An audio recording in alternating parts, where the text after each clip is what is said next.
You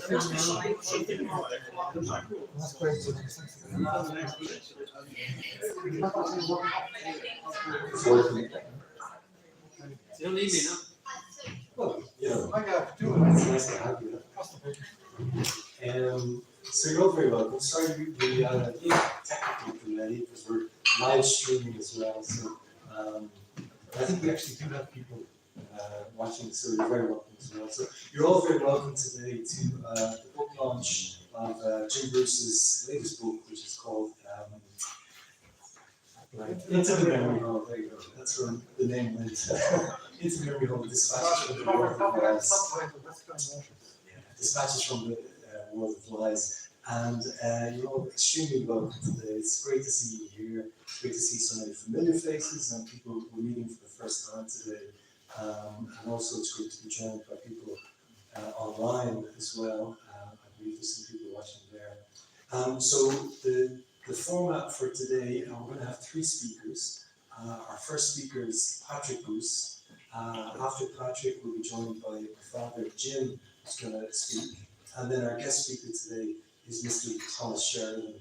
And after Thomas speaks, we'll have some time for an open discussion, questions and answers, and anything you feel you'd like to talk about, raise, or that comes out of today's talks and so on. So with that in mind, if you do have questions or thoughts, you might keep them until the end, unless you can't continue.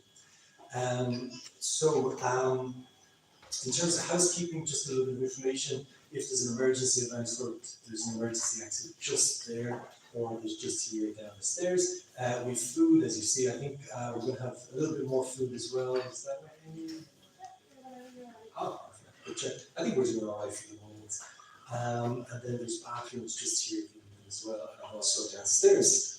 The book, if you haven't already got a copy, is for sale today over here for €10.50, and we're working on the honour system, so if you want to throw in a bit of money, take the book for it. And that's really it in terms of the structure of how today's going to go. So I'd like to welcome our first speaker today. Our first speaker today is Mr. Patrick Bruce. In my father's book, Into the Memory Hole, in one of the chapters, he talks about a tradition of reading stories to his grandchildren, which is obviously something he did with his own children and continued with his grandchildren. And after sort of reading through a lot of stories, eventually they kind of ran out of stories to read, and my father suggested to Patrick that he might choose a story that he'd like his grandfather to read to him. And Patrick chose The Wicked Prince by Hans Christian Andersen. And this forms the basis of one of the chapters from my dad's book, where he tells that story. And we're very lucky today that Patrick, 2 years after the grandfather reading the story, Patrick's very kindly would come up and read the story back to his grandfather, and he's going to be introduced, I hope, by his sister, Miss Stella Bruce. Stella, would you like to come up?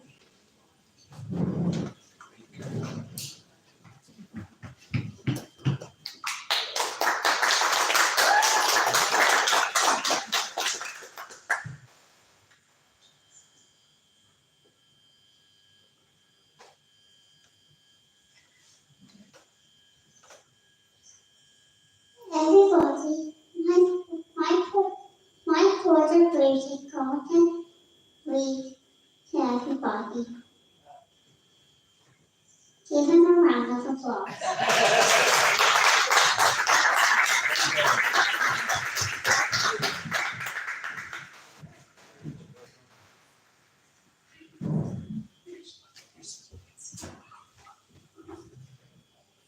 The Wicked Prince. Once upon a time there was a prince who was terribly proud and wicked. His dream was to rule over all the countries of the world, so people everywhere would tremble at the sound of his name. He gathered an enormous army together and trained his warriors to be evil and deadly. He led them on long journeys to far-off lands, and ordered them to set fire to all the homes and trample down all the fields of grain and kill all the farm animals they found. Men, women and children fled before the prince's army in terror, The prince's warriors had chased after them and hunted them down and taken them prisoner. Nowhere was safe. People began to think of the prince and his warriors as evil demons with such mighty powers of black magic that no one could defeat them. The prince was delighted when he heard it. He laughed about it, his eyes flashed to the crew. Every day the prince's power grew and grew. His name was feared by everyone. No one dared to speak it except in a whisper, as if saying it out loud would somehow bring his warriors galloping down upon them. The prince took control of village after village, town after town, city after city. He saw all the treasure he could find and took it back to his place until he had more riches than any other ruler in the world. The only people who admired the prince were the people in his own country, for the prince ordered magnificent buildings and splendid gardens to be built everywhere. Everyone who saw them would gasp and say, "What a great prince!" They didn't understand what misery he caused to everyone else. The prince gazed upon all the gold, silver, and jewels in his treasure houses, and he visited his superb buildings and strode through the stunning gardens like his citizens. He also taught what a wonderful prince, but it wasn't enough. He wanted more, much more. No one could defeat me, he said to himself. I'm the most powerful ruler on earth. And so he attacked the country who lay next to his lands too. So all the neighbouring kings who had once been the prince's friends were fought and defeated. The prince tied them to a chariot with chains of gold and drove them through the streets, parading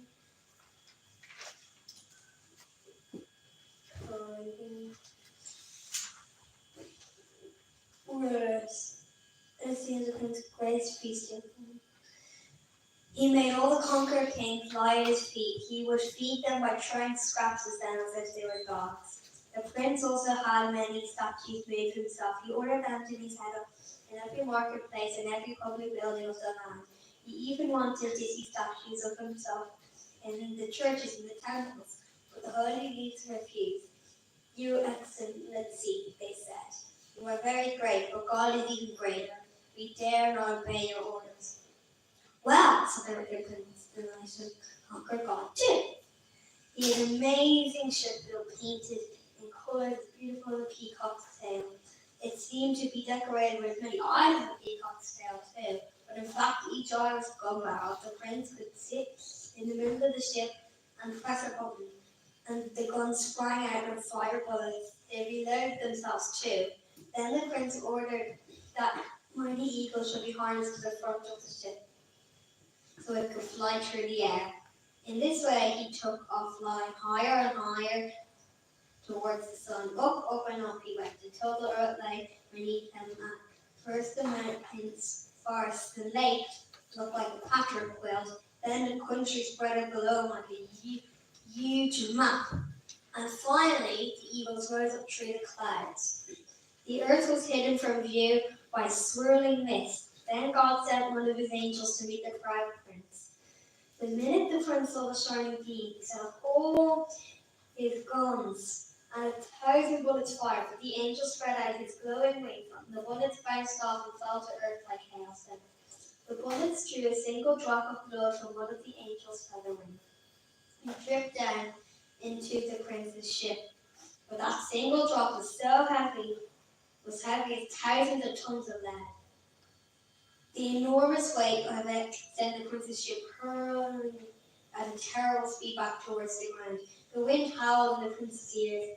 The harnesses of the mighty eagles buckled and snapped with the weight. And the thick dark clouds flew around the prince's ship in threatening shapes, so more like huge crabs that reached out the princess to snap at him. Others are like dragons that stretched out their necks to breathe blasts of fire at him. Yet more were like gigantic rocks that came tumbling down upon him. The prince's ship smashed into a forest and crushed through the trees until it got tangled up in one of them and came to a judgment point. The prince lay half dead until the servants found him and came rushing to help him. "I will conquer God," he muttered as they carried him away to treat his injuries. As soon as the prince was well, he ordered his inventors to create many new flying ships, even better than the first. For 7 long years they toiled, then finally their work was done. The prince gathered a vast armies to man the fleet off he soared into the skies once more. This time God sent a swarm of gnats to meet the falcon. They buzzed about,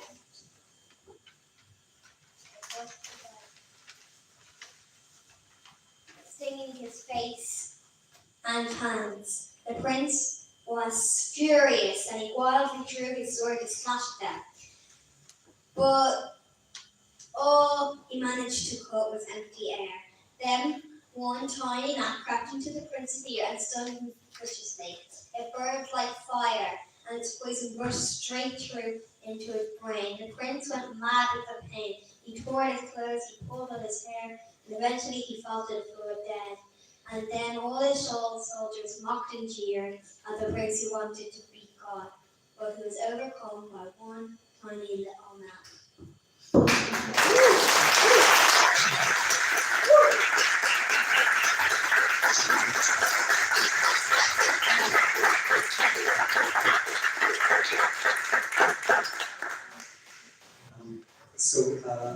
As I said, that's the central story to one of the chapters of my father's book.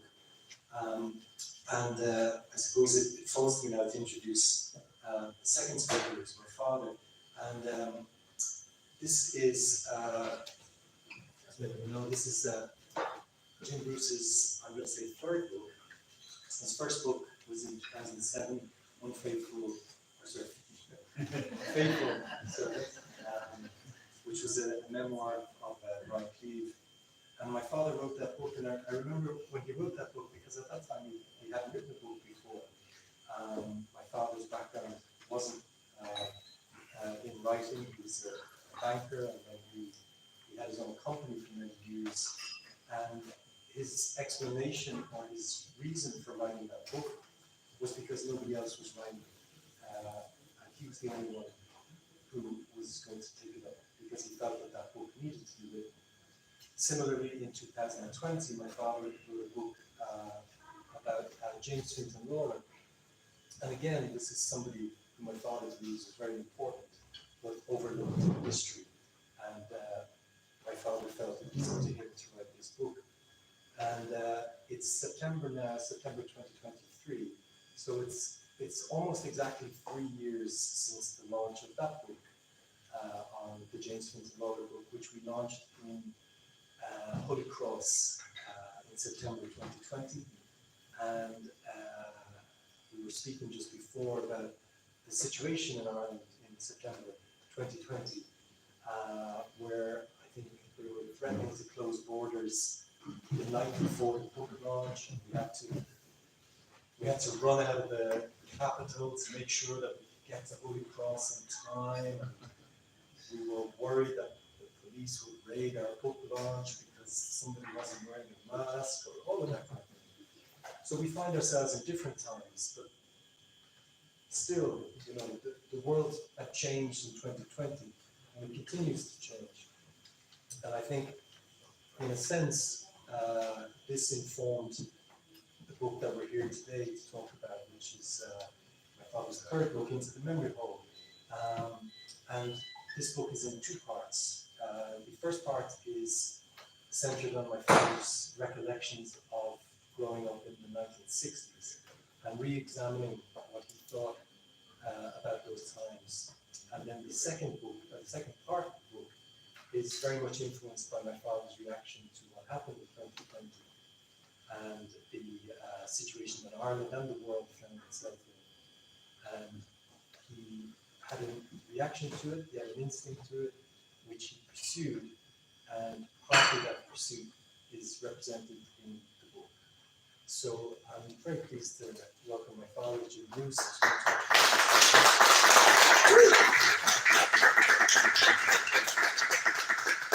I've talked to people in different parts of the world who are watching. History is being made here, folks. I don't know. I'm going to take you on a journey into the memory hole. That's the name of the book. So it seems appropriate that we collectively go into the memory hole now. It's not obvious. It's a new journey, but hopefully a quick one. 15-20 minutes tops. Between March 2020 and February 2022, I did none of the following. Covered my face with a mask, rubbed my hands with gel or lotion before going into a shop or a church, took a PCR, antigen or other test, received any other shots or boosters introduced in 2021, I think, gave my contact details to staff in cafes or restaurants, avoided contact with members of my family or my community. This, of course, was a 2-year period during which we were told that a potentially lethal pandemic threatened our lives. The things I've mentioned are part of a battery of rules and regulations recommended or indeed imposed to halt the spread of COVID-19. So why did I not go along with it all? To answer that question, I had to take a little detour, so I hope you will bear with me. About the only TV program I watch these days is called The Chase. I love it. You always find it on one television station or another every single day. They must make them in batches. I've rarely seen the same show twice, and I watch it 2 or 3 times a week. All the time. For those who don't know it, The Chase is a quiz show in which ordinary people answer general knowledge questions in the hope of winning a big cash prize. The contestant must choose between 3 possible answers to each question. They have only a few seconds to press one of the buttons. It could be A, B, or even C. So if they don't know the answer, they have to make a quick guess.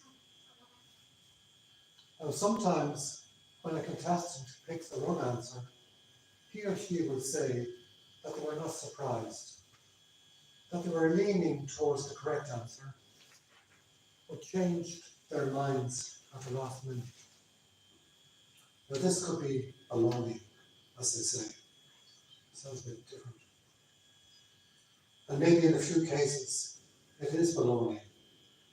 But most of the time, what the player was really saying is that they overruled their instincts and went instead for what they believed to be a more logical answer.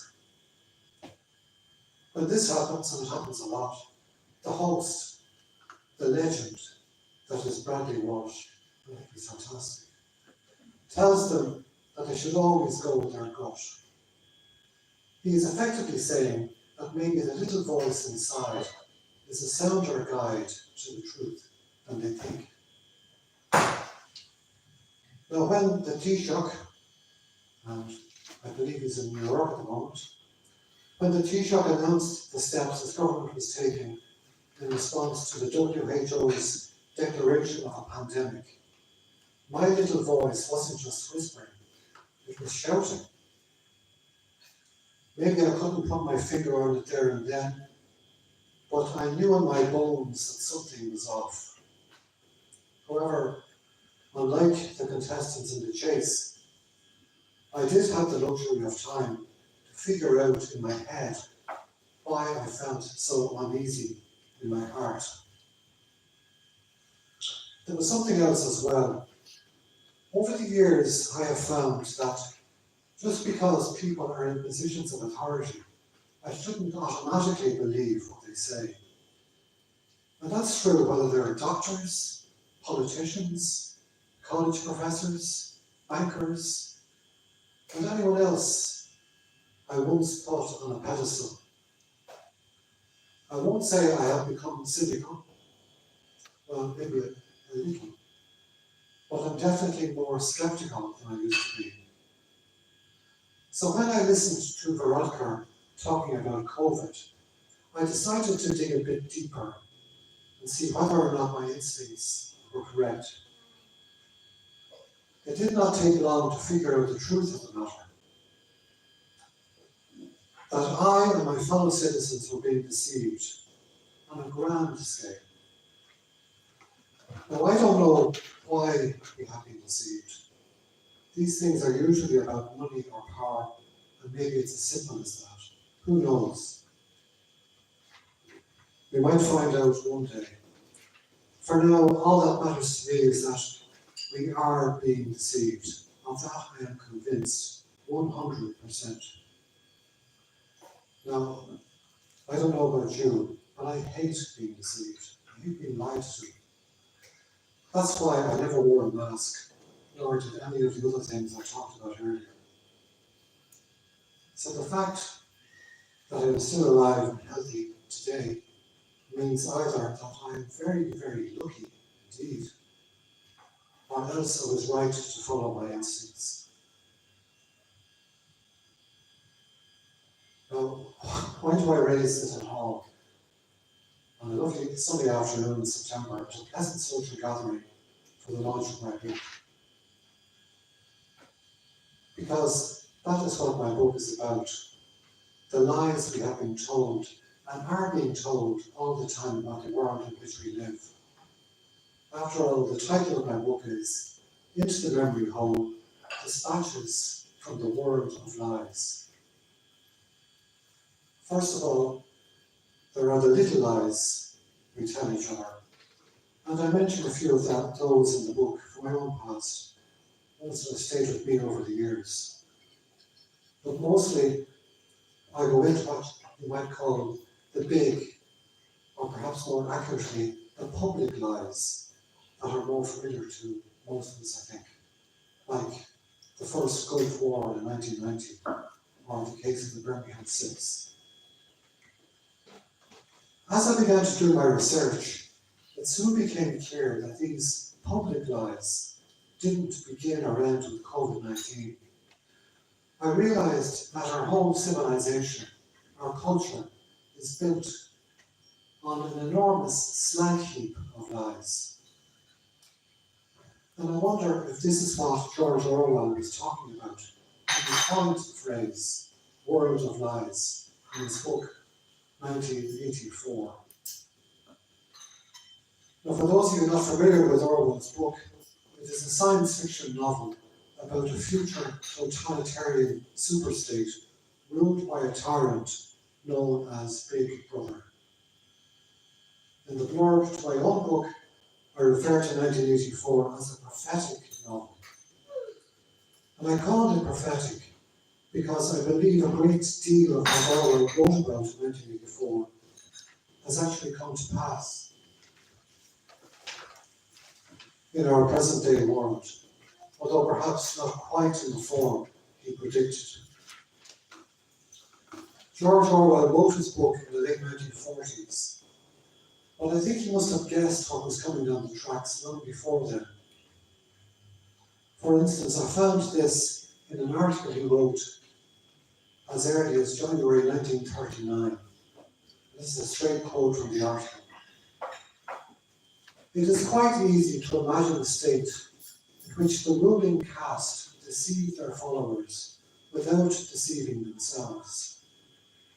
Dare anyone be sure that something of the kind is not coming into existence already?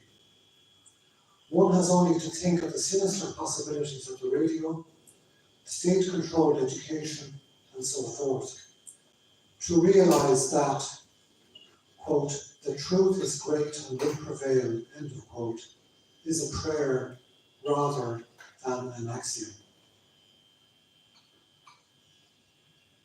The world that Orwell imagined is the one we now live in, a state in which the ruling caste deceives their followers without deceiving themselves. Okay, maybe some of our politicians do delude themselves about what they are engaged in, but I think deep down they must realize they're involved in deception against the rest of us. So we are living in what George Orwell described as a world of lies. But despite Orwell's use of the word prayer in the article I quoted from, he was not a religious man. But I'm not a particularly religious man either, but I do retain a deep faith in Jesus Christ. And according to one of the gospel accounts of his life, Jesus had something to say about the world of lies too. And this is from the Gospel of John, chapter 8. And this is what Jesus apparently said according to that gospel to the people who are listening to him. You are of your father, the devil, and your will is to do your father's desires. He was a murderer from the beginning and has nothing to do with the truth, because there is no truth in him. When he lies, he speaks according to his own nature, for he is a liar and the father of lies.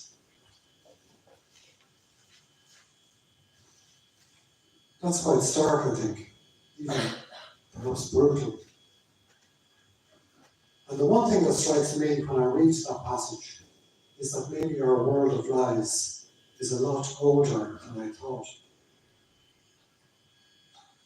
Now, whenever you're thinking about what I'm saying here, or indeed in the book, I'm sure we could argue over many of these things, I think we have much more in common than whatever separates us. All of us here today, and maybe watching somewhere, whether we're jabbed or unjabbed, believers or atheists, vegans or carnivores, even dubs who are divided by the Liffey into Northsiders and Southsiders. This is the North side, I'm from the South side, my God. All of us here now, or watching at home, are united by one thing. We are members of one human family. Let us not forget that. Now, I'm not going to say very much more. I think you're probably more eager to hear from Thomas Sheridan. I know I certainly am. But before I hand back to Stephen, I want to say a few final words about Ireland itself.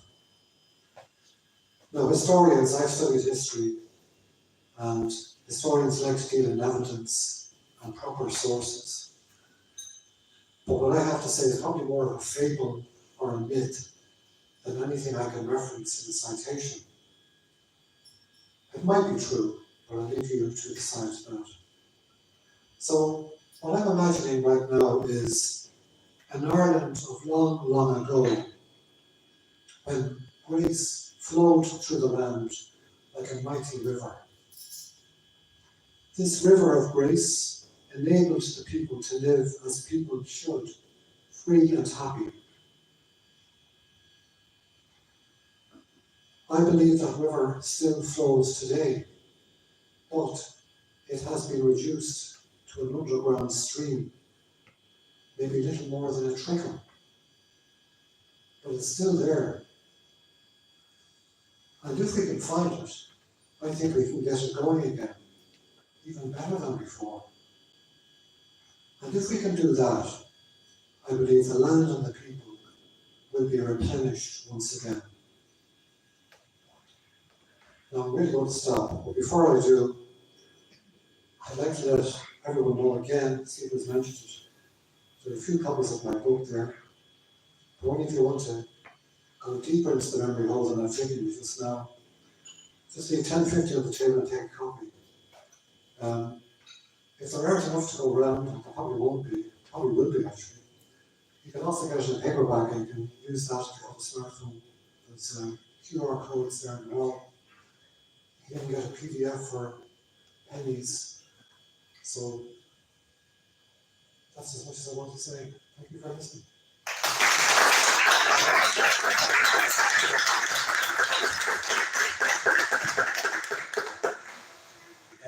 Can I check if everybody's okay for teas and coffees and so I suppose it falls to me to introduce our next speaker, our guest speaker, Mr. Thomas Sheridan. And I suppose I kind of wanted to segue into my introduction. I suppose some of you will know Thomas Sheridan very well, and some of you maybe don't know Thomas Sheridan very well. And if you don't know what you're missing. And the segue, I suppose, to link back to my father, in 2020, in March, when this all kicked off, my first instinct was, I won't say exactly the words I used, but was like, oh dear, I'm going to lose my job. And that very quickly looked like a reality. And right? You have to say, how's it going? It was only after I'd kind of gotten over the fear of losing my job that I started to look at things a little bit more critically. And in 2021, my family and I decided to leave Ireland and move to Poland. And when I was in Poland, I no longer really trusted the usual sources where I would get information about my country. So like, for example, when I lived in Italy 20 years ago, I'd look at the Irish Times website or whatever to try to find out what was happening. I didn't really feel like I could do that as much anymore.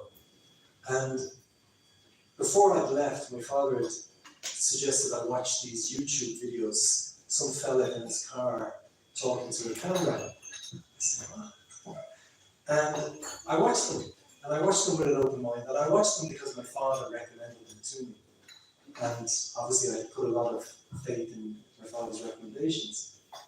And what I found is somebody who, I find like, over the last 3 years, my idea of what makes somebody a good person, somebody that I should listen to, has changed. You know, previously I might have thought somebody who's funny, somebody who's, you know, intelligent, somebody who's got a critical perspective. And it's changed now. The number one quality that I judge people by is bravery. And I think, is this person brave? Is this person prepared to stand behind what they say? I might disagree with them, but are they brave enough to say it and to stand up for it?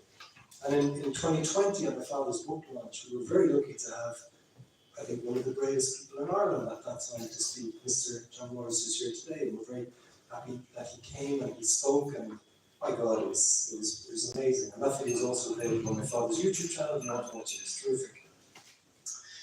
So in 2021, my father very kindly drove my wife and my son and myself to the airport. We were stopped by the police. Said, where are you going? And I said very enthusiastically, we're leaving, we're going to have twin babies. And the police said, that's lovely. And then we got on the plane and we went over to live in Poland. And during that time, I watched Thomas's videos religiously. The title of my father's book, the subtitle I should say, is Despatches from the World of Lies. And in many cases, Thomas's videos were dispatches from my home country, where I could find out what was going on back home. And I think one of the greatest things Thomas did was making a video imploring everybody in Ireland to fall in love with this country. And it was profoundly moving. And Mr. Thomas Sheridan is many things. If you've seen some of his talks, you've heard people introduce him as a filmmaker, as a historian or a writer. They always mention that you're hating Thomas, and that informs a lot of what Thomas talks about. But I suppose I feel he's one of the bravest people to speak here in Ireland, and we're very lucky to have him, and I look forward very much to hearing what he has to say today.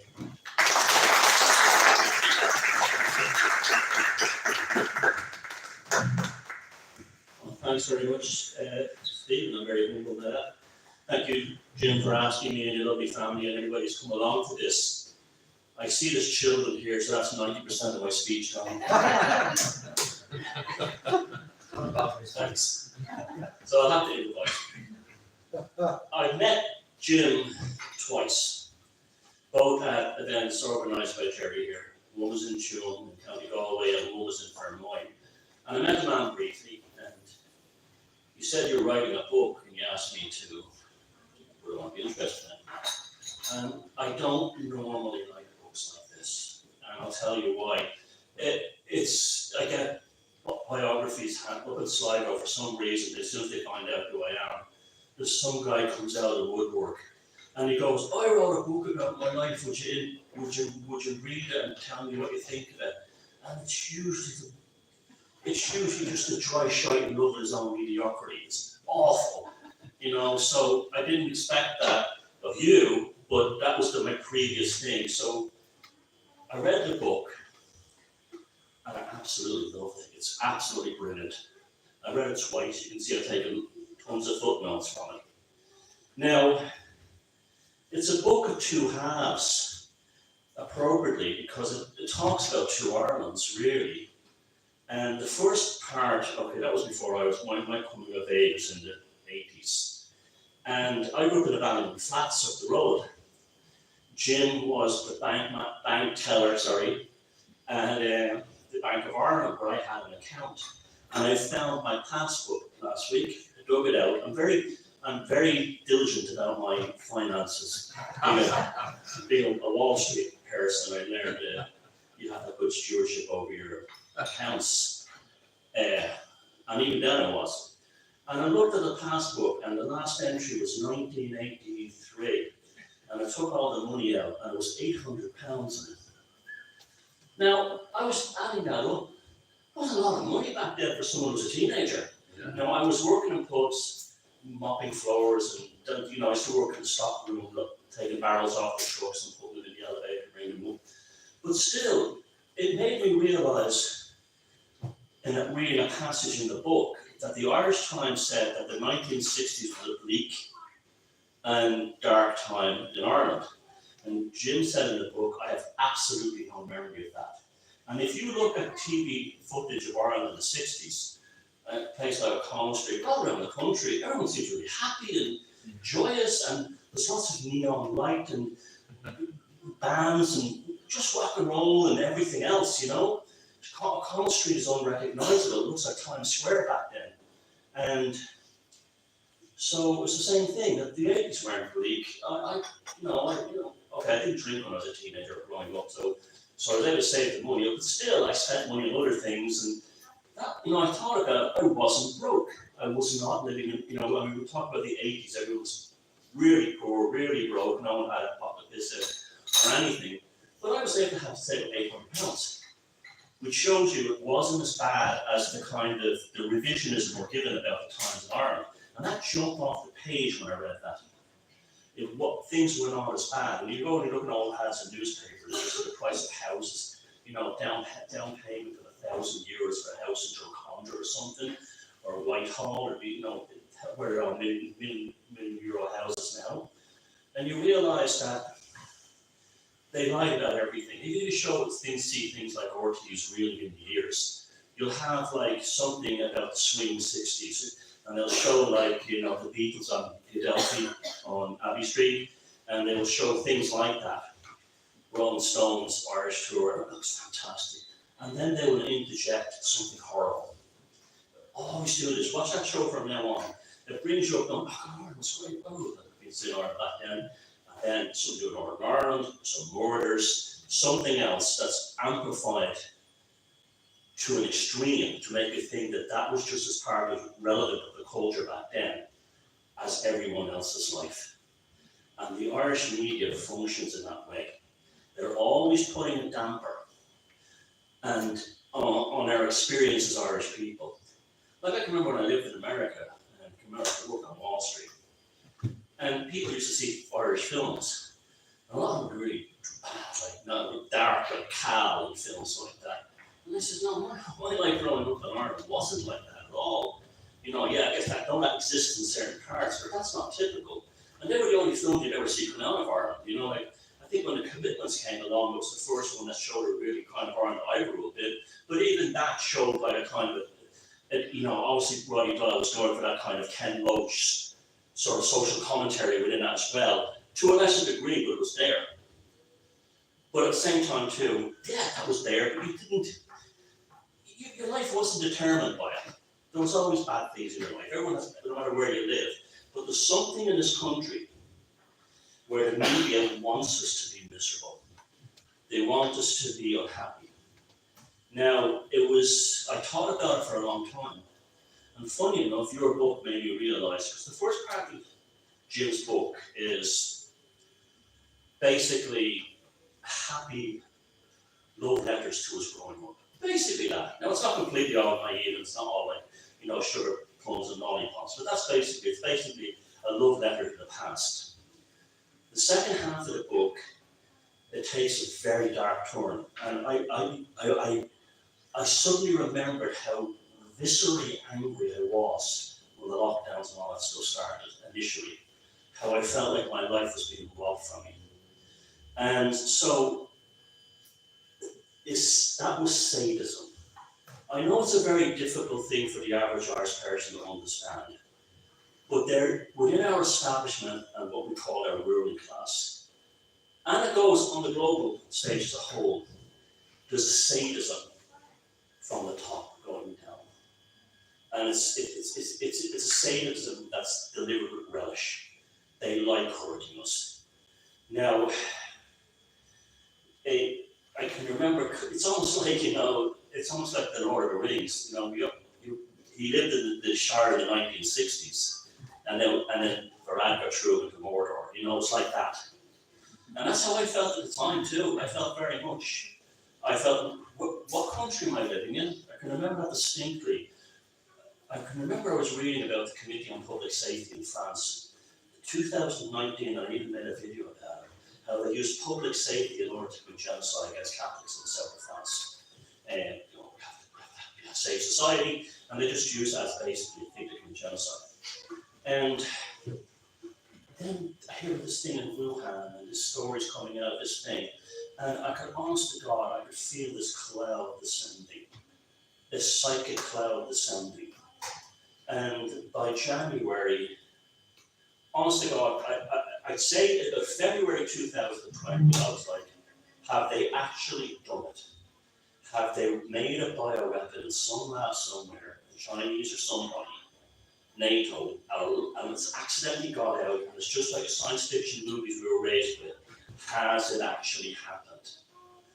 That lasted about a day with me, and then I realized that they're lying. They're lying. There is nothing going on. And what did it for me was two things. One, they set up a field hospital at Dublin docks. Why? I don't know.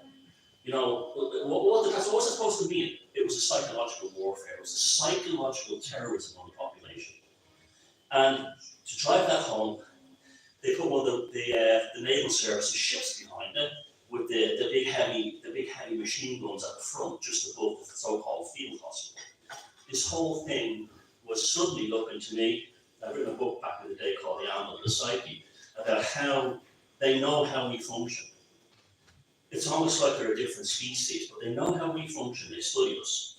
Now, they don't like this, they don't like that. And that was the first one. I said, this is almost like Monty Python. You have a pandemic and a battleship is involved. I mean, what are you going to shoot? You shoot the Germans, this kind of thing. But it was all psychological terrorism. And then the one that really did it for me, and having a kind of a background, I understand the esoteric world and stuff, and it'll always stay with me, was a line of parked trucks in Milan at night, just sitting on the street, and they showed this all over the world. Nobody got in the trucks, nobody got out of the trucks, but they just sat there, and all you had to do was your mind to fill in the blanks. Oh, there are the trucks for all the bodies of the dead people. They're going to have to cart out of Milan. And that was the moment I said to myself, it's a scam. We're being played a game here. There's something going on. I don't know what this is about. Now, like everyone else, I said, what's the real thing for this? Are you trying to reset the banking system?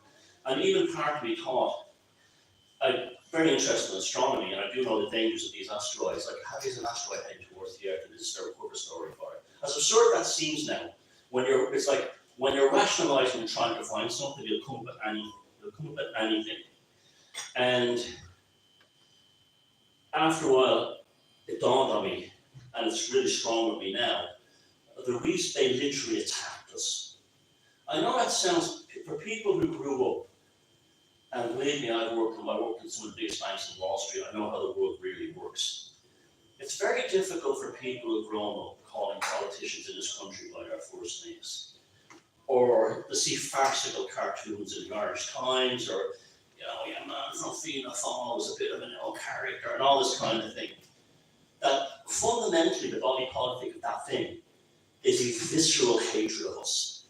I know that sounds strange to you, but this is why so many of these people, these politicians that were around in the 80s, their children are all now involved in activism, going around calling people far right, because they're full of the same hatreds. They're full of the same class.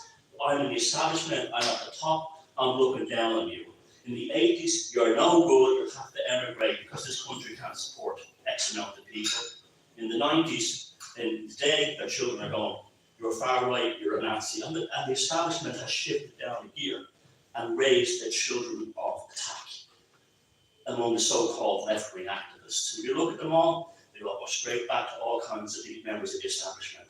Not just in politics, but all kinds of things. Media a lot. Now, 1984, right? There was a character in that called Simon. He was a member of the Outer Party, and Winston Smith he's a very important character in the book because he represents, what Joyce called the unspoken consciousness of the people. He represented the unspoken consciousness of Ingsoc. And Winston Smith found him a likeable guy, who was friendly enough, but he was involved in the latest edition of the New Speak Dictionary. So he was a zealot about it.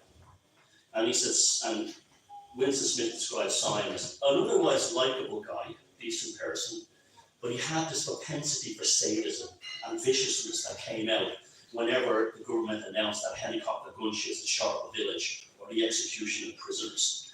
Suddenly, he was a spiritual embodiment of the state rather than a bureaucratic one.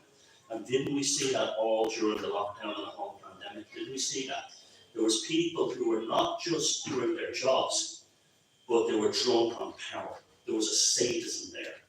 Now, I can remember Varadkar's particular speech, the one where he actually paraphrased Lord of the Rings, and ironically, and you could tell he was loving it. You could tell there was an element of sadism there. There was an element of looks all down, take away your lives, and we don't know when you're going to get it back. Uncertain. That was pure gaslighting. And then later on towards the Christmas, he said something like, I'll never forget someone set me off. And I can remember, I think I did a show with John around that time, and he said something like, well, there's no holidays this year. I know there's kids here. Okay? Who the you to tell me that I can cross the frontiers of my country? Who the hell are you? And then he counts, we don't, spiritual state. Now, there's a thing called duper's delight, okay? And what happens is when a pathological individual is lying to, there's a release of a hormone called norepinephrine in the lower brainstem, which is connected to the optic nerves. Now, that's why a lot of psychopaths, their eyes, when they're in a predatory mode, their eyes widen. It's an actual animalistic fight or flight things. The other one causes the muscles in the face to trigger on one side, and no one really knows why. So it's a pathological individual that's lying to you to go, you said you fixed the car, did you put in the new fan belt? Oh, brand new one. That's called duper's delight. Varadkar does that like he breathes. And literally does. And women listen, young women especially listen to this because I wrote a book on psychopaths, I know how these guys work. I worked in Goldman Sachs for 4 years. Actually, most people there were great, I can say. The liar's grimace, this upside down smile. There's literally no photograph of Tony Monahan, Donahue, or Varadkar with no the upside down smile. That's pretending. That's you cannot, as bad of a liar as you are, and as sadistic as you are, or devious as you are, they cannot transcend their neurochemical functioning. They always give themselves away. I've read numerous books on criminal profiling. That's how I started writing books on psychopaths. I used to work, when I was working on Wall Street, I was reading profiles of Ted Bundy and Maura Hindley and Ian Brady, and I was going, to see him just the same traits were there, except that they weren't violent, but they were sadistic and different. And the same gaslight, and I saw all those, the lockdowns, I saw that, how they would section off part of the division of a company to punish people in who weren't playing ball, you know, that kind of thing. A lot of this kind of thing would go on. And they waived bonuses in the same way they were waived the pandemic payments, all that kind of thing. But it was a classic case in psychopathy, and they were loving it. They were absolutely loving it. They were like the girl that had been taken to the ball by the princess. That's literally, they were floating around that air. Now, there was lots of devious stuff, and you can sue me because I don't care. There was Tony Holohan had a poster that appeared on a Superman. It appears out of nowhere overnight, right? Out of nowhere, and all the papers, and some artist said, "Oh, I just painted it randomly, and he's coming out of phone box, turning into Superman." And women especially have been asking me for prints. And then I knew right then when they said that this was part of his public reform, because he had previously been involved in a scandal regarding cervical cancer, and he had a really bad name on women in this country. But the artist was particularly so, whatever NGO he was working for, you were, whoever it was, had told him, specifically mentioned that women wanted the poster. So the rest of it, who is this guy? So the whole public rehabilitation, neo-beatification of this guy is swung into action. And it's almost like they walk up to him and go, well, we're selling the people a crock of shit. And you're going to be the public face of it. Now, you might look bad eventually, or you might go down, but in the meantime, we'll celebrate you as a hero. And if you do this, people will forget all about the cervical cancer thing. This is what goes on in your government. They're not nice people, you know? And so I don't know what sort of network or old boys network they're in, but that's what they do. That's how they behave. I've seen it in Wall Street. This is how it works. You're given a chance. If they're useful, it's the same reason the Greens are in this current dictatorship. We don't have a government. We have a dictatorship run by two main parties. An agreement, whatever. I don't even know what we have. The Greens are in there to allow them to put through policy, this whack job, climate change policy. So if it all blows up in anyone's face, it doesn't blow up in Fianna Fáil or Fine Gael's face. They're like patsies, And when I look at Eamon Ryan now, I see Lee Harvey Oswald for some reason. But that's basically his function. He's the patsy to take it. He's the one that book depository while George Bush and the rest went down in Peaty Plaza. Now, and that's Fianna Fáil and Fine Gael. They always use the same modus operandi, and it's weird how it happens. I often wonder, do they actually sit down one day and say, let's think about doing this? Or is it a kind of an instinctual predatory consciousness that develops inside that makes them like that? And I'm on the fence about it. I don't know which one it is, either one. But back to the book, okay? In the book, Jim talks about the 1960s. And he points out something that I relate to as a music fan. He talks about the music, the changing music. And he begins with Shona Reeda's Misha, which is a symphony of patriotism. Now, that was actually a huge thing back in the day. Funny enough, I read an article about not too long ago. And that was a big, that people who were absolutely spellbound by that. Irish people suddenly became wonderfully patriotic. And it was like, oh my God, I love being Irish, it's wonderful. It's magical, we're not a bunch of losers anymore. We have our own country, this kind of thing. And then rock and roll didn't really come to Ireland, really. Pop music did, the Beatlemania, that's really what came. We missed out on the first thing. We had show bands which were like the GAA of rock and roll. They were, real rock and roll was other cults, which, Dickie Rock. He was like Barney Rock. He was like the GAA singer. And that was a very Irish kind of thing. We weren't quite ready for rock and roll, but we'd have fellas on stage who are living jukeboxes. Same thing, okay, but then it did creep in with the Beatles and the Rolling Stones toured Ireland. That really did make an enormous cultural impact. If you watch the film Finding Charlie about the Rolling Stones' first tour of Ireland, You really see that. This stuff is here now, it's arrived, it's landed, we've got to deal with it. This is the thing.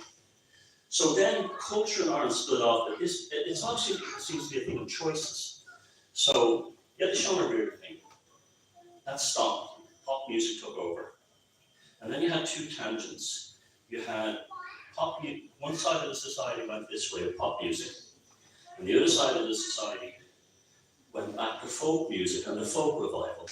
And you had the Dubliners and all that, Sweeney's and all these fantastic, eventually Dynasty and all fantastic folk bands came out of the remnants of Sean O'Reilly kind of spark.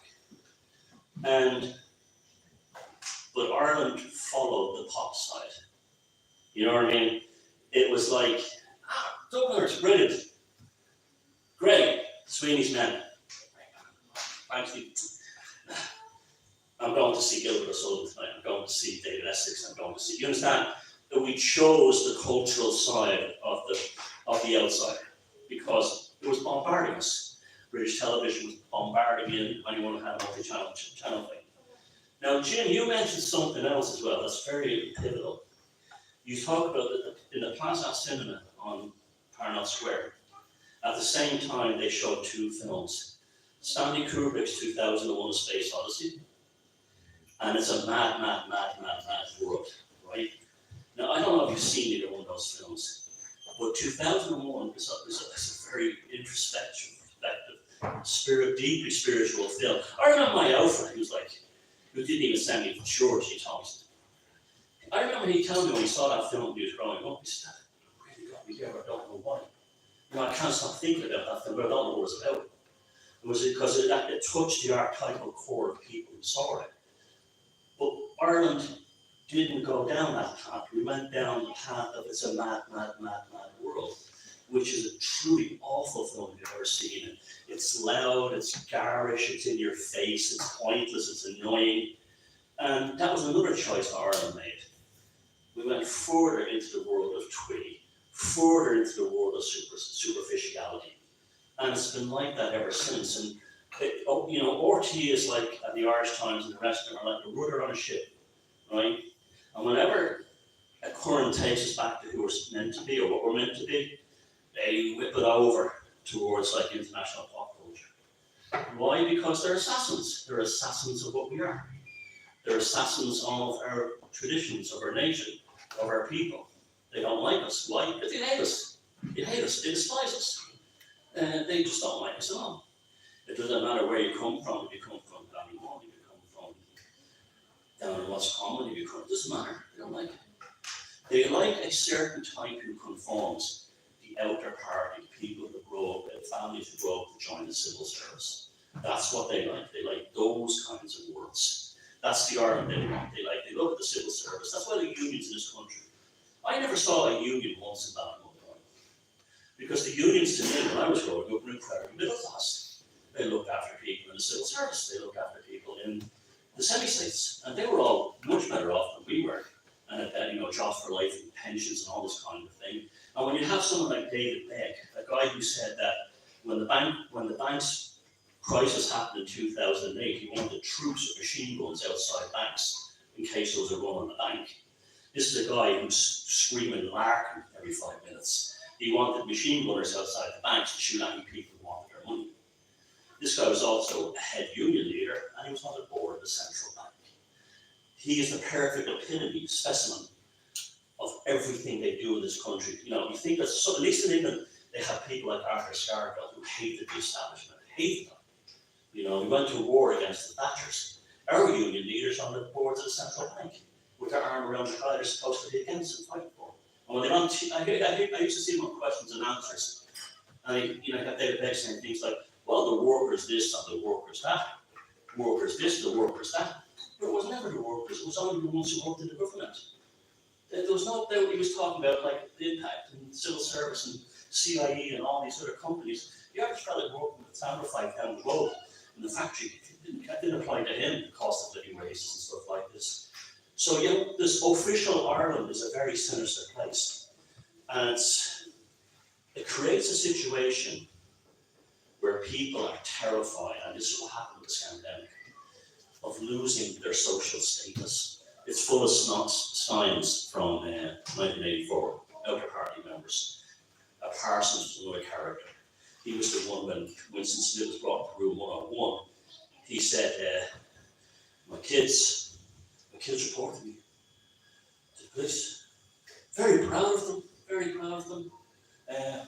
Thought crime is a terrible thing, the way it sneaks up on you. And then when they come, he goes, Parsons, room 101, and he points to the witness, so take him, don't take me. Well, that's the Irish establishment. We will play alongside. They will do anything to maintain their so-called elite disposition, their sense of safety. And God help you, you know, from John, if you step outside that world into the real world, or the real Ireland. And that, to me, the non-official Ireland is actually the real Ireland. That's the real Ireland. Official Ireland is a pastiche of what basically the establishment want. Now, they knew that there was a schism there. I'll just leave this there for a second. They knew there was a schism there. And they amplified this during the COVID. They amplified it, okay? So I can remember, like, just, you know, you have, you know, we are better people because we wear the masks more than anyone else. We social distance, you know, this kind of thing. And you can see how there was split society down the middle into a kind of like sanitary sectarianism. And they did something, speaking of religion, they gave the Paddies back their religion. They did.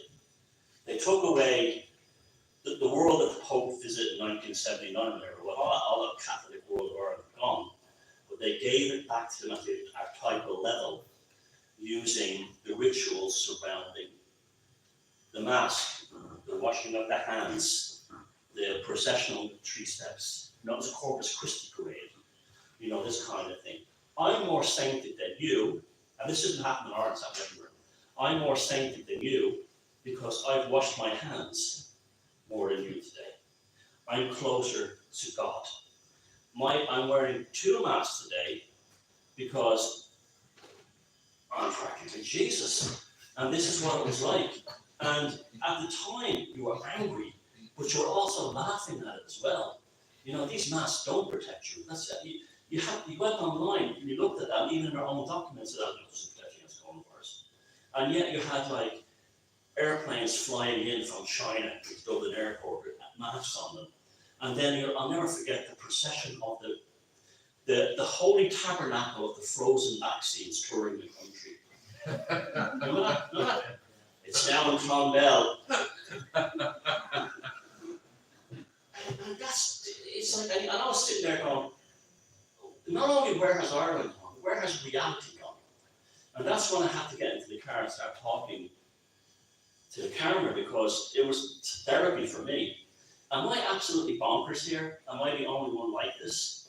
Then I realized there was millions like us, millions all over the world that were like us. And they were feeling the exact same things that I was feeling.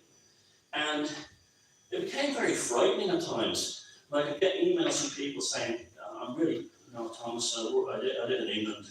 I had a really good job as a security guard in this company. The hours were great, money was great. I had a job, you know. And I just think, I might kill myself. You know, and I was getting these emails all the time. And quite frightening, because then you realise you have a burden on your shoulder that you didn't really want. And this is, again, the sadism. And yet, there will be all kinds of things like, you're a granny killer. While there was guys out there, women out there, who had their business taken from them, who were on the verge of suicide, and no one cared about them. No one gave a shit about them. None of that. And they were alone in the wilderness, and that's why they found people like me and John and Gary and people like us that were actually able to reach them. But that was, I never thought in my life that I would ever live to see a situation where a guy with a nice wife and 2 kids somewhere was telling me he was thinking like taking the hose out of the back of the car, going into the garage and finishing himself off. Where 6 months previously had been a regular guy working a regular job with his family and kids, and now was terrified of the future because he saw no hope. Because the rapper said, well, you can't go on holiday this year. And I'll never forget this one. And probably never. I will never forget that. Never again. And I'm like, honest to God, if I had found out I shouldn't really say this, but it was like, I don't have a revolutionary bone in my body. I'm more likely to take someone down with satire than I would with anything that I came close to. I was like, who are you to tell me that I can kind of go somewhere? Now, let's talk about why this happened. I've had this lingering thing in my background of why the world was shut down and why they did it. And I'm now comfortable about saying it in public because I'm hearing other people like me and Oliver now expressing it. 2016, the plebs in the UK and the USA went off script. They voted in Trump and they voted for Brexit. And everything since then, all the insanity, the flooding of countries with immigrants, you tell me that mass immigration, that mass flotilla that landed in Italy the other day, that wasn't punishment for the Italians voting in the wrong prime minister. It's all about these people are nut jobs, they're sadists, they hate us, and they're putting the boot in. And you say, oh, come on, they're not interested in revenge and things like that. Have you never read the history of the world? Have you never heard, Churchill, the great leader, how he sacrificed 5,000 British seamen because he wanted to order new ships when he was head of the Admiralty, so he sailed them into Turkish guns at Dardanelles. Just business. This is what they're like, and you don't think they're going to hate us? You think they loved people when they got them and made them run the German machine guns in the Somme and in Passchendaele? Do you think that they loved them? They were like, that. Couldn't give a shit.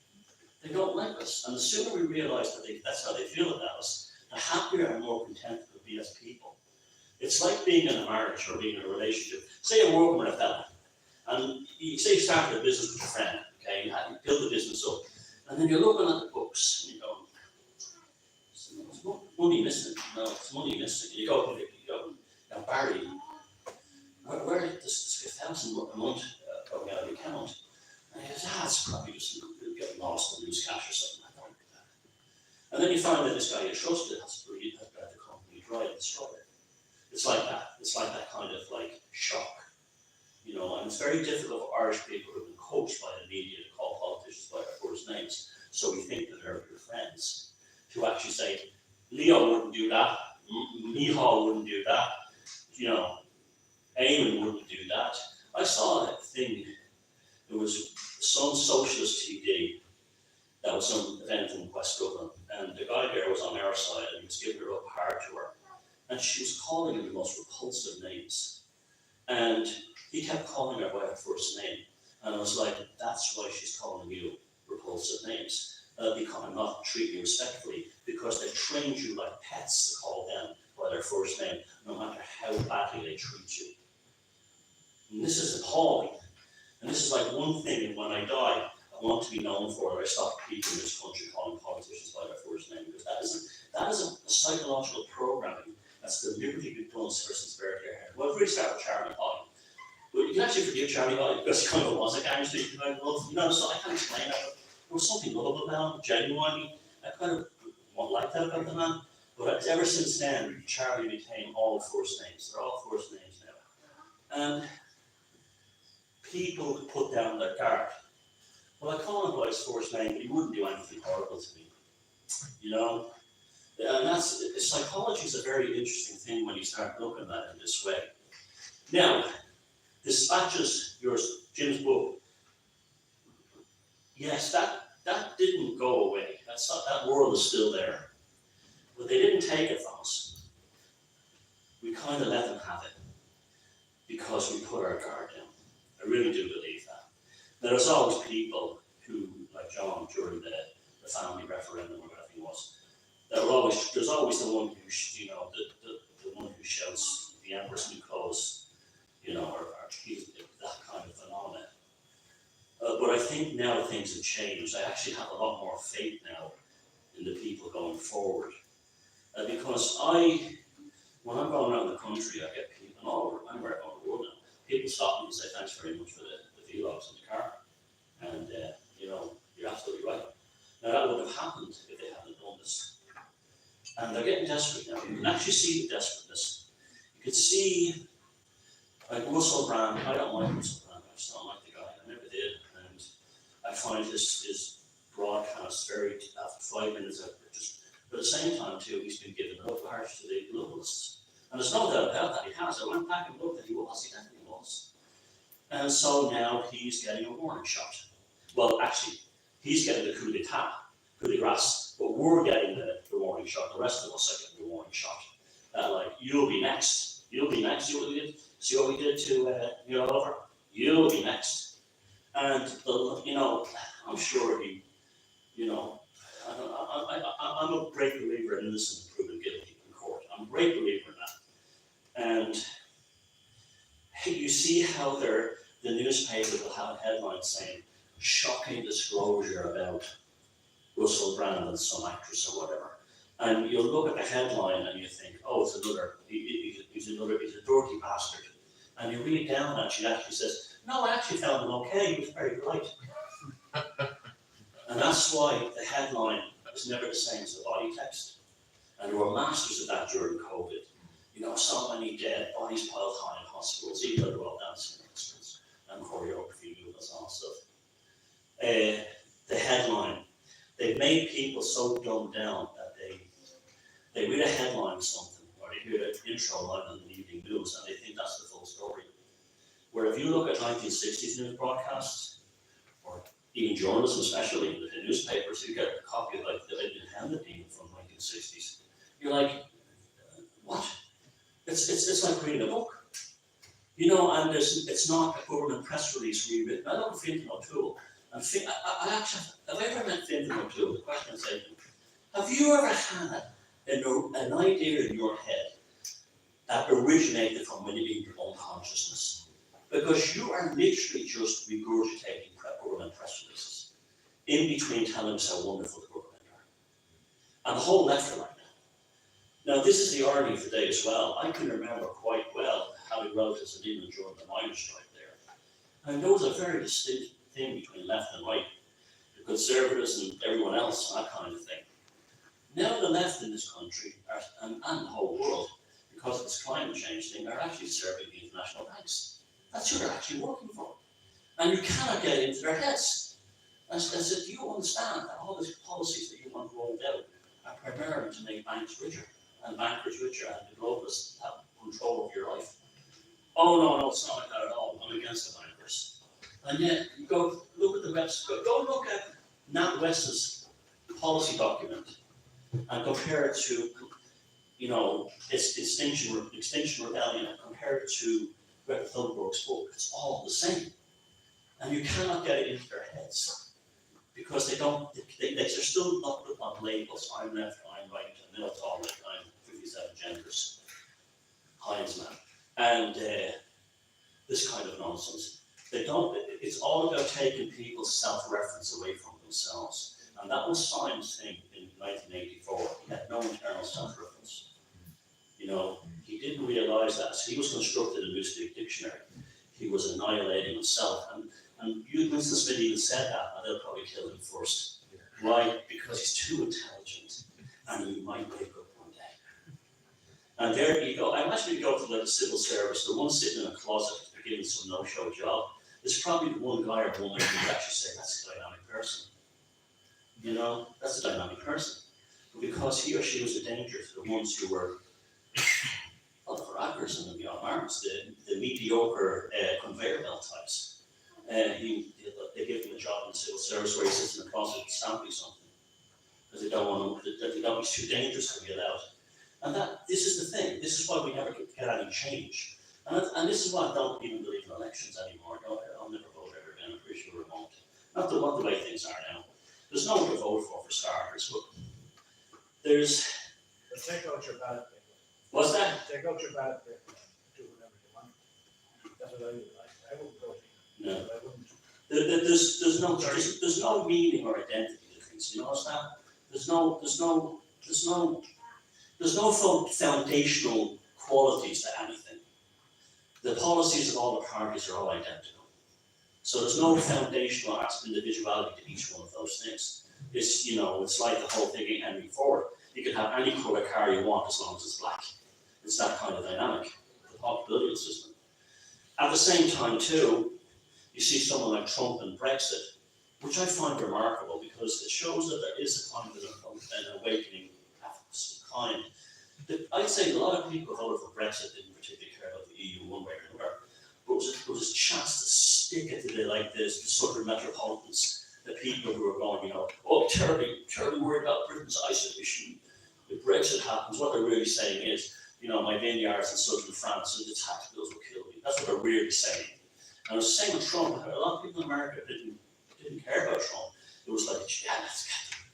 And they went, and I would love to be a member of one of those people, those countries that put that ballot in the box and they wake up the next morning and pass. And that's what we're being punished for today. The whole West, especially the English people, but everybody. The human beings showed that we weren't all completely broken in 2016. And ever since that date, they've gone to war with us. But now, what happens when someone's in war with you? They're out in the open. They're out in the open. And they can't hide behind policy and dogma and orthodoxy and so on. Now, they don't think in terms of nationalism. It's all transnational. You know, it's all the countries with the same policies. We all know this ad infinitum. And that is actually our weapon.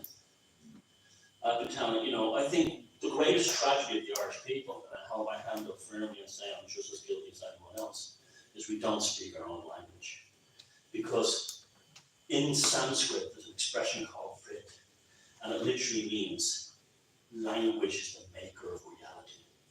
That you have control of the language, you have control of the actual perception of reality. The term abracadabra means I create what I speak in Aramaic. We have had our native tongue taken from us. Now, you can sit there saying, oh, the Brits this and the Brits that. That's too easy, because they've been teaching Irish in school for a better part of a century in this country, for 12 years. And most kids come out of school and they don't speak it. That could only happen if it was on purpose. If they developed a methodology at some level to make sure we never got our language back. That's one thing, okay?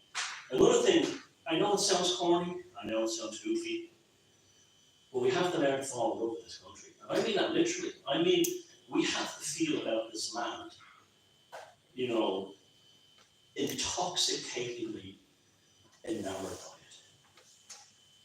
Everything about it. And unashamedly, not in a vulgar, brash kind of way, but it's a, you know, in an unashamed love of this land and what we are and where we came from. And that should be all countries, because they don't understand that. This is why you have Radgar currently in New York apologising, groveling before the United Nations for saying, I'm sorry I didn't lock him down harder. Because he doesn't see himself as one of us. But they do anyway, they just don't. They don't. Now, I'm not going to push the pagan thing. And you mentioned it in the book with De Valera and the Constitution about Eru. De Valera was a far more insightful, intelligent man than I thought he was when I was growing up. And he knew that there was archetypal power in the concept of the goddess era, to the point where he almost snuck it in, well, he did really. He kind of indirectly snuck it into the Constitution. He wanted the country era to be named Era and not Ireland. Because he knew there was an archetypal power that went back to our ancient core. And that would have been from people like Pearce and so on when he was young. And the Gaelic League, it was high. But he knew there was something to that. He was kind of like a magician in that way. So you had God, Constitution. The original Constitution was unashamedly Catholic. I mean, it was unbelievable. It was like it was written by the Vatican, the original draft. And he actually toned it down. And fair play to him, he was, I think, he was a force of moderation and common sense. He wasn't a radical, really. He was portrayed as the radicals of my generation. We always thought he was a big nut that held us back. You know, fair ladies dancing at the crossroads. But that was one little snippet from a big speech where he spoke about a lot of common sense. But he knew that. And I think that's a big part of it. You know, and when I see things like the Lufthansa concert at the Electric Picnic, and I see them, you know, little things like that show you, and it was frightening. I could imagine like all these kind of like think tank policy guys who go up in buildings and going, I don't like that, what happened to the Lufthansa? The Irish are remembering that they're Irish. Can't have that, you know? And it's that, the European project, this is what they're for here. And I don't have anything against the people from other countries, that's their own lives. If they're hard-working, decent people, but this is what they're up to. It's not the immigrants' fault, it's the globalists who are doing this. They're trying to dilute every national culture. They've done it in the north of England amazingly well. You know, there's whole areas in the north of England and France that are essentially under Sharia law. And they want that here. Now the British were always told, well, you had an empire, you terrible things around the world, so you owe it to them. But they've actually tried to use that on us, when we never had an empire, you know. And I've even seen ridiculous arguments go, we rode on the backs of the American and British Empire. We piggyback on without taking the plane. And it's like, do you have any awareness of the famine and stuff like that? And I see a lot of stuff on the internet now on the famine. For some reason, the internet is full of documentaries and films on the famine, and they're not made by Irish people. They're made by British and American people, and they're like, I can't believe what was done to Ireland. And the comments are filled with Irish people going, you know, they never really spoke about it this way to us when we were growing up. It was like, yeah, the Brits were here, the sports went bad, and the next thing we were living in America. That's literally how we thought about famine. That's literally how they think of famine. That's how I remember it too. With all the social policies that rebellion and all these other things, and the fact that many Irish landlords who were part of the same ruling class were in power of the ruling class today, behind it. We were never told that way because the ones who had the educational books were the same ones whose family got the land, in Kerry and Cork and everywhere else. And I find that amazing. We don't understand who we really are. I remember when I first worked in Wall Street, I got a job, I think it was J.P. Morgan. And I got my cube, and they give you a little sign in here, you know. And it was Thomas Patrick Sheridan. And there was this guy who used to work for a Jewish guy called Lenny Horowitz, or Chaim Horowitz. A lovely, great guy, a lovely guy. And he walked up and he looks at the thing, he goes, first thing, Thomas Patrick Sheridan. He goes, I pay money to have anyone of those three names. And I said, what do you mean? He said, try going through life as Chaim Horowitz. He goes, and then I said, well, it's not the same. He says, there's something about Irish people that kind of own America quietly, and you're accepted everywhere. And I never thought about that. And he said to me, if America is something, it's Irish. That's what he said to me. It's really, you start to not really know how much you kind of own America. But not just empathically, look at all the people in this country, all the big shots, so many Irish names and stuff like that, which is true. And I never thought about us that way.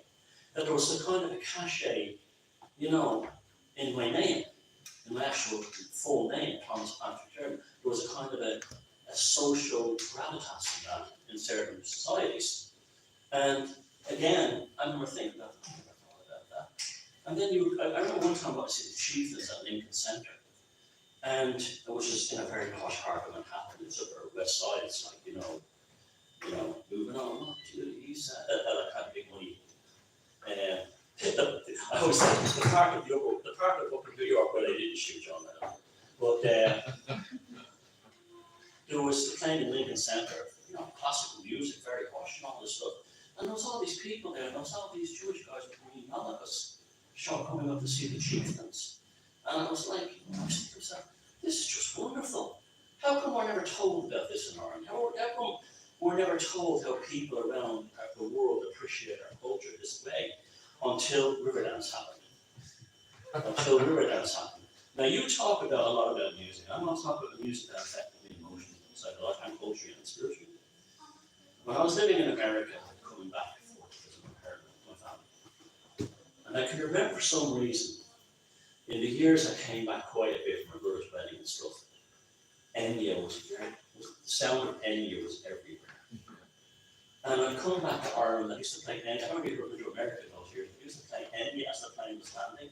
They were playing kind of Orinoco flow or something like that. And then and every TV ad in Ireland had Enya style music, but it wasn't Enya, it sounded like Enya, you know? And this would be the early 90s, right?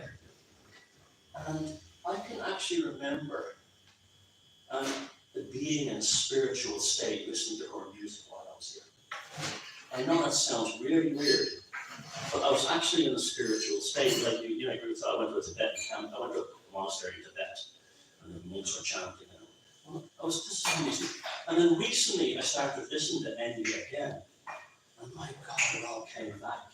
Those emotions, those feelings. It was so beautiful. And it was also from a time just before the globalist rise, just before the mass switch, just before the end of the pump, just before all the other stuff the globalists foisted upon us. Enya's music was almost like the children of Lear, the swans dying. And, you know, at the end of their 900-year exile, it was like they had died and gone into the world of shadow or something like that. And I was this woman has an unbelievable power in her music, even though she uses technology and synthesizers and all this stuff. But my God, only an Irish person could make a synthesizer sound like that. We're not Germans, we're not Kraftwerk, you know, not like, me and we, that kind of thing, Song number one. It was like only an Irish person could take a synthesizer and a 48-track studio and produce something that sounded so spiritual. And it was all, I'm a great believer in destiny, and I believe things happen for a reason. I believe things happen. I believe that happened to me for a reason, because that's what called me back to Ireland. I had a good life in America, probably too good, and a lot of money. And I was doing it very well, and lots of friends, very social life. And this little damp island on the west of Europe was pulling me back. I just can't explain it. I just cannot explain it. You know, and I mean, New York, fantastic. I lived in Atlanta and other places. I still love going there. There was just something that plane coming in over Dublin Bay. And you see the hill hold, and you start playing. And it's not a joke, it's absolutely real. It's absolutely real. Now, where is that feeling in our culture? It's gone. It's been gone a long time. Now, when the state was first founded, they used to have the Taffy Games in Croke Park. I don't know if you know about this, but when the state was first founded, Croke Park used to have this incredible cultural event, which was supposed to really ignite the Taffy Games of ancient Bronze Age Ireland. And I'd have fellas walking out, just like you're pulling with, Irish wolfhounds, and then they have sports and debates and poetry competitions. And you look at the money and the early stamps of the country, the era, it was beautiful artwork. There was a fantastic exhibition in the National Museum Annex at Commons Paris about 10 years ago of the international competition they had to design the money of Ireland.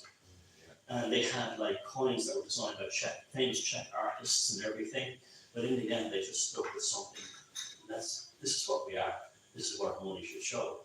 And yet, as simple as the money was probably the most beautiful money ever produced by any nation. And our stamps, and our typography. You didn't have post office or PT or on post. You had Othicon fish in the same lettering style that went right back to the early Iron Age. What came straight after home.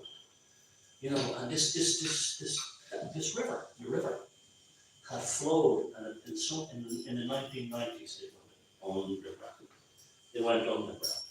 And Enya is like the last, for me, it was like the last. Yes, pop music, she sold 100 million pounds. There's just something about that. And you go around, to take it from me, ask somebody who the biggest star in the world is. The biggest star in the world is Enya. I'm not kidding. You can go to Asia, you can go to Africa, you can go anywhere in America, and everybody has Enya, of course. You think Bob Marley, or you think U2, or you think the Stones, or someone has Enya. And what's she playing? She's playing Irish spiritual music. She's writing Irish spiritual music. I'll never forget this. I was in Selma, Mississippi, of all places, late 90s.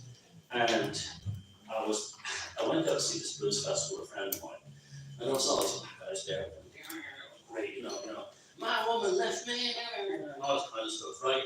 And they all were playing, and we're sitting around having a laugh, and just chilling.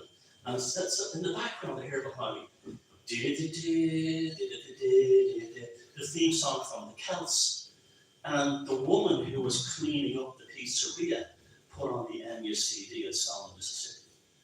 And here was I going to find an authentic blues version in Delta blues in deep South America. And I couldn't get away from it. You could, she's everywhere. I saw her all over Sri Lanka, everywhere. And what does that tell you? That tells you the contrast between what works for us and what doesn't. You have Ryan Tuberty trying to have us believe that he's going to take over the job of the traffic guy at Milton Keynes FM, as he's some kind of big shot on some weird PR tour. But Enya only has to be Irish, and that's enough. We only have to be ourselves, and that's enough. We saw that with Riverdance. We saw that with Enya, and you see that with James' book. We only have to be ourselves. We don't have to put up flags and banners, although you saw me put up flags. You don't put up flags and banners. We don't have to march down, give me my rights, you bastards, and all this stuff. We don't have to do any of that. By being ourselves is the worst torture we can inflict upon them, because they don't want us being Irish anymore. And when I think, that's why I made a video today called The Case for Era. That, honestly, I know this pisses off a lot of people, but I don't care about the Northern Ireland thing. I don't care that I have loads of friends up from unionist backgrounds in the north, and guess what's happening up there? They're all calling themselves Irish now. The further we get away from the Troubles, they're more comfortable about calling themselves Irish. This is not happening by accident. And I have loads of friends up there who are into the ancient Irish sites and a lot of stuff down here. And many of them, some of them, their parents were actually in the Orange Order. You know? And here they are calling themselves Irish, and some of them got Irish passports because of Brexit. And we did that one generation because politics does not serve us well in this country. Being ourselves serves ourselves best in this country. And that's what Jim's book was about. Jim is just himself. When he was growing up, he got into the pop music at the time. Why? Because it was great, you know. When Ireland changed, he got into other things. He kept his Christian faith. I mean, when I say Christian, you know, small C, not that, you know, but I can understand that Christianity was very much Jesus focused rather than any kind of dogma focused. I like to use the word spiritual with a small s and all the other letters in capitals, you know, so therefore there's no orthodoxy connected. But that's what that book was about. That's about it. Instead of saying put it into the memory hole, I would say you put it into the safety deposit box, and now I've found the key. So thanks very much, everybody.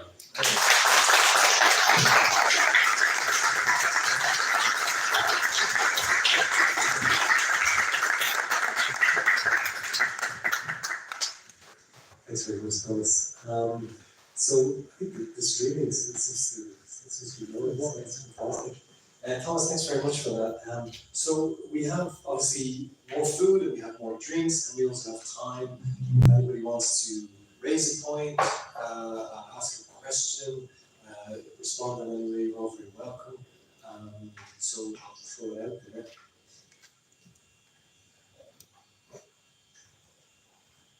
I mean, my background is teaching, and I did a master's about silence. Because as teachers we're terrified of silence. You know, whenever we ask these open questions to the class, everybody starts looking at their toes, and we're trained to stay silent. It's a very, very difficult thing to do. So I also have to question myself to kind of kick things off. And I suppose one of the things Thomas has talked about that resonated with me, and I suppose it resonates with me for many reasons, but one is because I suppose in a way I'm an exile from Ireland, and I'm looking at Ireland from outside, and it's this idea of falling in love with your country. it's actually easier to do when you're outside your country, because you don't have to deal with the Gabelins who are running the country to the extent that you guys do. I took a taxi a couple of months ago when I was going back home to Poland, and the taxi driver was a Romanian fella. We got chatting, and he was a lovely fella. He'd been here 10 years, and he was telling me this and that and the other. And he said, the Irish people are absolutely lovely, but they're governed by agents. You know? And I thought, there's somebody who gets it, you know, it really, really does. Like, you know? So I don't really have a question as much, Thomas, as much as a kind of a thank you for pointing us in this direction, I think. You know, Thomas talked about using a little bit of Irish, and I don't know what Irish people have, you know. I learned Irish in school and didn't do very well at it. I had a teacher for 10 years telling me I was stupid because I couldn't speak Irish.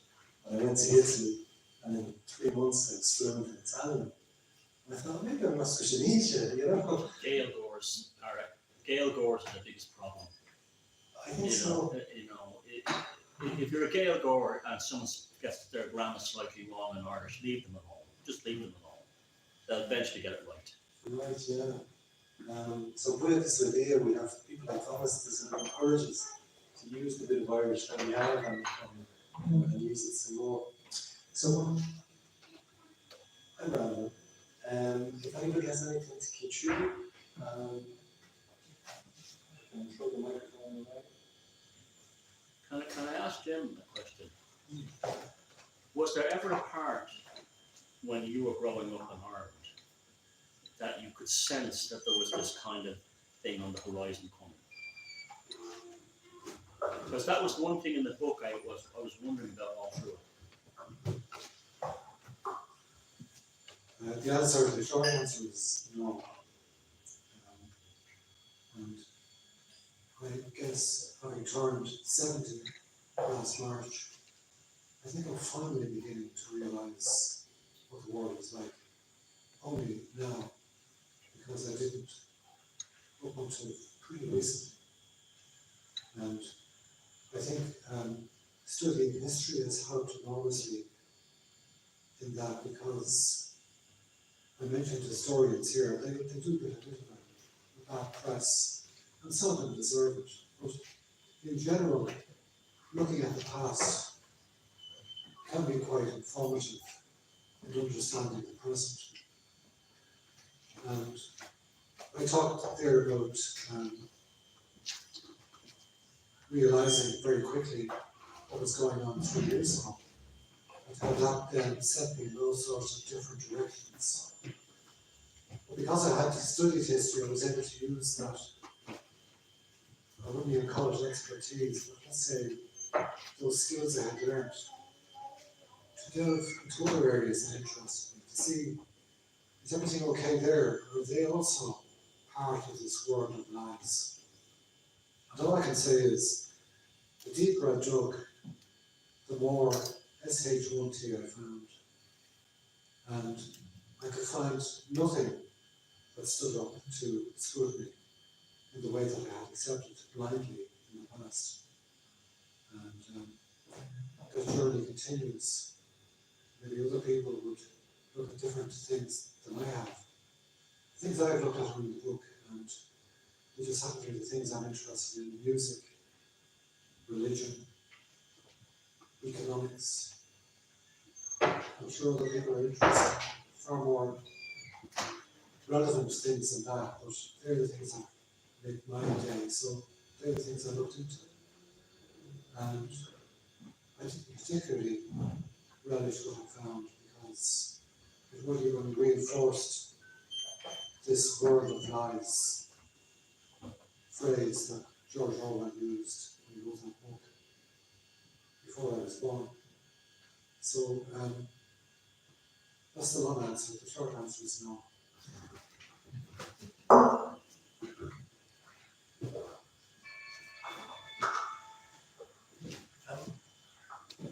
I think we're probably about finished, I think. So if you haven't had a chance to read the book, I really would encourage you to get a copy and read it. And I think, you know, as I said, my father has written this book over an extended period, so there's a clear development and progression of thought through the book as you read through it. And I think in a sense, the book is an invitation. And as my father mentioned at the start, he had a reaction, an instinct about what happened. And many people, when they have instincts and reactions to things, the easier option is to kind of maybe just kind of push it down a little bit and not really kind of go after it. But my father did, and he pulled up that thread, and he kept pulling and pulling and pulling. And the more you pull, the more you see. And that's really what I think this book is about. And as my father said, it's something that everybody can do. And I think, it's something that's worth doing. So yeah. Could I ask you one last question? I'm not trying to treat you like a lab rat or something, but you said you didn't wake up until you were nearly 70, right? You didn't step into the kind of world you are in now. Do you feel that your life is infinitely more richer because of it? Certainly the birthday back in March was a turning point. I wouldn't say it was quite as dramatic as maybe thinking. It was more gradual. And certainly life gets better. I find, especially when you're getting older, I'd like to go back to being 20 again, knowing what I know now, so I can maybe enjoy life a bit better than I did at the time, waiting for myself to get older, perhaps. But the one thing I wanted to say, maybe it does address your question, I don't know, but just in regard to this book, I can well appreciate that anybody who's listened to me talk and Thomas talk may find the book to be a bit more controversial, perhaps, than simply a trip down memory lane, which certainly is there, but mostly it's not that. It's questioning the past as opposed to celebrating it. I just want to say something about one of the major books that influenced me recently.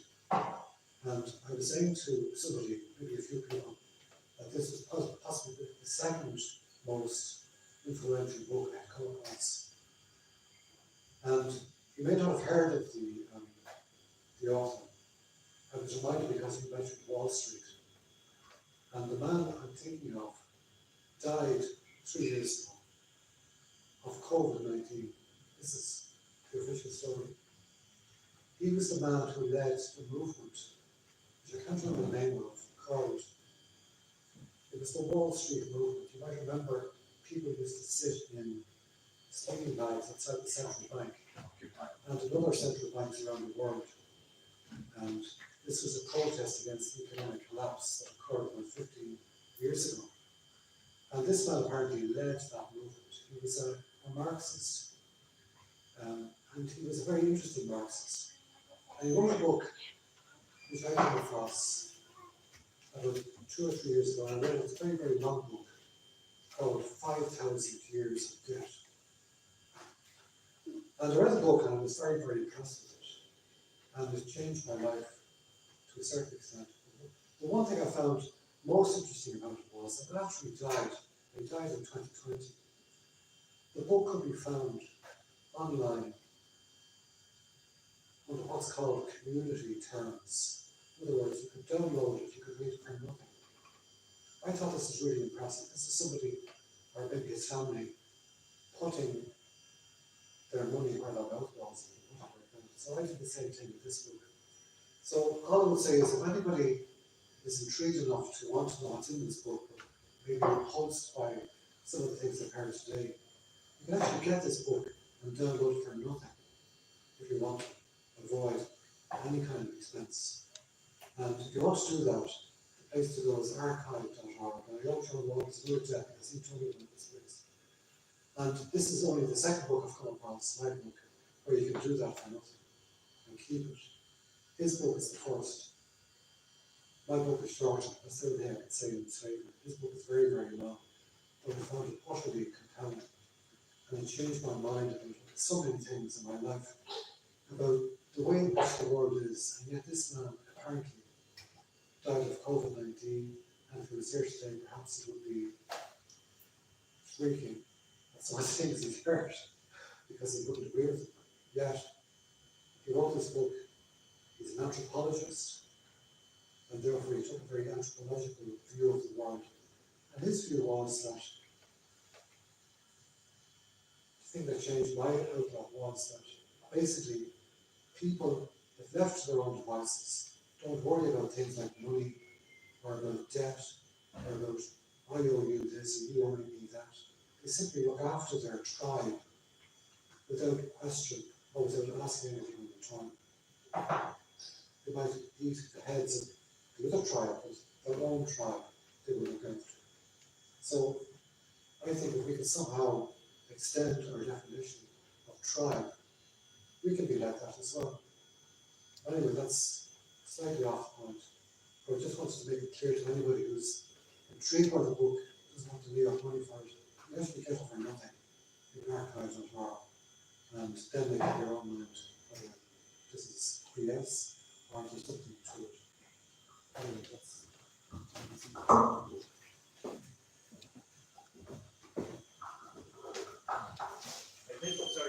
I think you're talking about David Graeber. that's his name. David Graeber. And I'd just like to say that I'm looking forward to reading your book.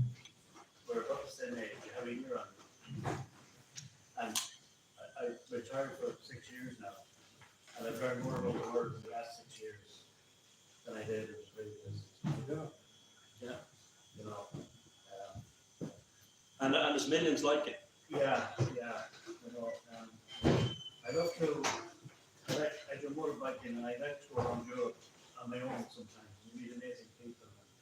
I have a son living in southern Germany. And I went, this is just a little anecdote, I went a couple of years ago and I intended to visit, I went down to western France and I wanted to visit the submarine camps from the Second World War. And if you can imagine yourself out offshore, and if you're looking in, it's like looking at 24 caverns at San Isidro. And these are the caverns where the German submarines would come back in and they would. And the walls between the walls of each cavern, concrete walls were the width of this room, and the roofs reinforced concrete were floor to pitch to the rafters up higher. And they were indestructible. In fact, in Scandinavia, they tried to blow them up after the war, and all they did was break all the windows from miles away. They were so heavy. Such a massive structure. They were built, the ones in San Jose were built in about a year and a half. And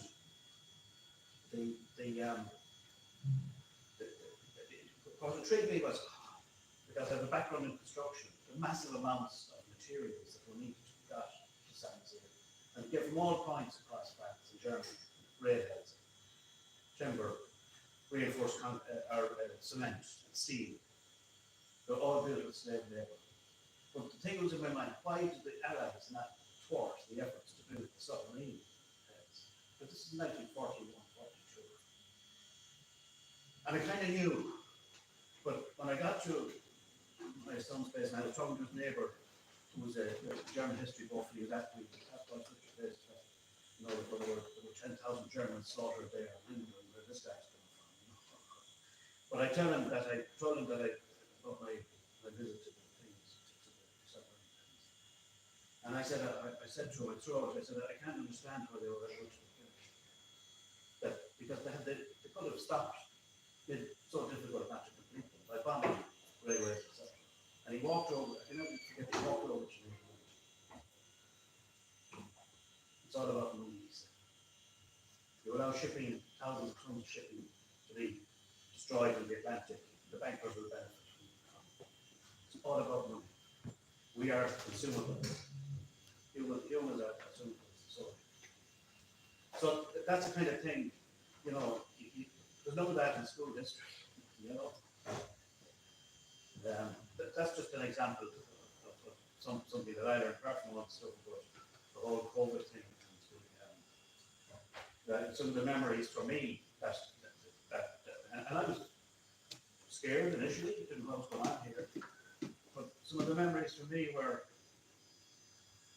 merchant coming out to announce a level 3 lockdown. What was on a level 3 lockdown? And at the very end he says, and we'll probably be having various types of lockdowns when we have a vaccine.